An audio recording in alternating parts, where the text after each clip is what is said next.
isla markaana uu ogyahay wuxuu macsi galay iyo dunuub sameeyey wax kastoo camalo uu sameeyey lama buuree ilaahay naxariistiisuu rajaynaya oo waa maxay acmaashaad samayso oo dhammi shukriga ilaahay ma goyso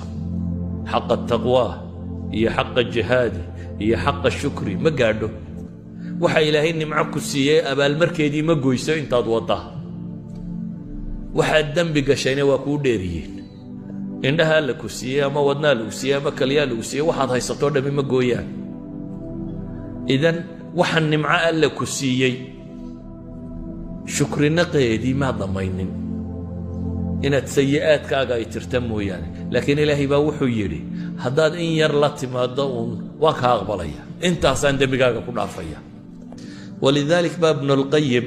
raxmatullaahi calayhi waxaa laga sheegaa inuu yidhi qofka xaadira ama garta xaqiiqada